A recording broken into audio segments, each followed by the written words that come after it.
प्रभु यीशु मसीह के मधुर नाम में एक बार फिर से आपका स्वागत है जियो जिंदगी चैनल पर। और मैं विश्वास करता हूं आज का वचन आपको आशीष देगा। और ये मत्ती उसके 13वें अध्याय और उसके 24वें पद से प्रभु यीशु मसीह राज्य के बारे में, अपने राज्य के बारे में कि कैसे उसका राज्य दिलों पर और दिलों पर होते होते फिर कैसे परमेश्वर के लोगों पर और उनकी सब चीज़ों पर और पृथ्वी पर आता है, उसको एक्सप्लेन करते हुए प्रभु यीशु मसीह ने बताया कि इस राज्य में ऐसा होगा कि कुछ जंगली दाने भी बीच में बो दिए जाएंगे। तो नौकर आकर के कहने लगे, स्वामी क्या तूने अच्छा बीज ना बोया था खेत में, तो अब जंगली दाने के पौधे कहां से दिखाई दे रहे हैं? तो मालिक ने कहा, यह किसी बैरी का काम है। इसका मतलब परमेश्वर के राज में बैरी उसको तबाह करने के लिए अपने सब प्रयत्न करेगा।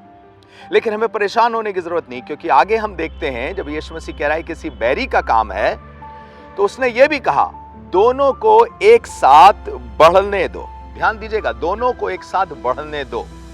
और अंत के समय यह क्लियर हो जाएगा कि कौन परमेश्वर का है और कौन परमेश्वर का नहीं है, कौन धर्मी है और कौन दुष्ट है। अंत में क्लियर हो जाएगा। तो यहां लिखा है दोनों को एक साथ बढ़ने दो। इसका मतलब परमेश्वर कुछ एक विशेष बातें बताना मांग रहा है।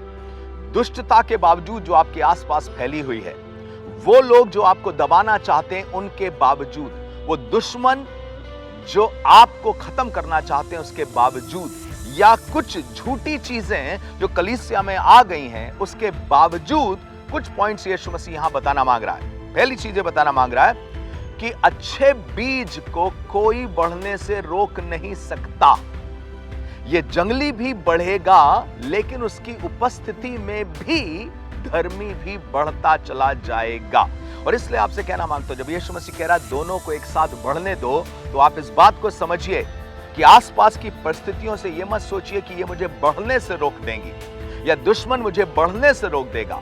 आप सिर्फ परमेश्वर में बने रहेंगे तो आप बढ़ते चले जाएंगे। यूहन्ना 15 में उसने कहा कि जो मुझ में बना रहता है वो बहुत फल लाता है, पर जो बना नहीं रहता और फल नहीं लाता वो काट डाला जाता है। देखिए, सबसे पहले किसी भी पेड़ को फलदायक होने के लिए बने रहना पड़ता है। पहला पॉइंट ये है, अच्छे बीज को कोई भी बढ़ने से रोक नहीं सकता। अच्छे बीज को मैच्योरिटी में बढ़ने से कोई रोक नहीं सकता। दूसरी बात, ये जंगली बीज इतने भी पावरफुल नहीं है कि वो अच्छे बीज की डेस्टिनी को या उसके फ्यूचर को से छीन सकें। ये जंगली बीज किसकी बात बोल रहा था? ये उन लोगों की बात बोल रहा था। अच्छे बीज परमेश्वर के राज्य के संतान हैं और जंगली बीज दुष्ट के संतान हैं। कोई भी संसारिकता से भरा हुआ व्यक्ति आपके फ्यूचर को स्टील नहीं कर सकता अगर आप उसमें बने रहें और मैच्योर करते जाएं। प्रभु में बने रहें और प्रभु में बढ़ते जाएं, तो आपकी आशा, आपके फ्यूचर और आपकी डेस्टिनी को कोई भी छीन नहीं सकता है। अब मैं चाहता हूं कि आप इस बात पर सोचें। दो परमेश्वर के लोग हैं, दोनों परमेश्वर के द्वारा आशीष पाए हुए हैं।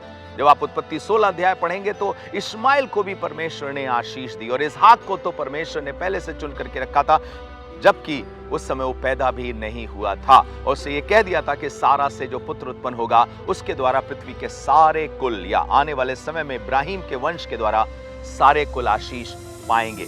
आपको मालूम है, अगर इसहाक इस्माइल के बावजूद बढ़ सकता है, शमूएल एली के लुच्चे बेटों के बीच में बढ़ सकता है, तो आप प्लीज ये दलील देना बंद कर दें कि उनकी वजह से मेरी ग्रोथ नहीं हो रही, उनकी वजह से मेरी ग्रोथ नहीं हो रही, मैं ठोकर खा रहा हूं उनकी वजह से।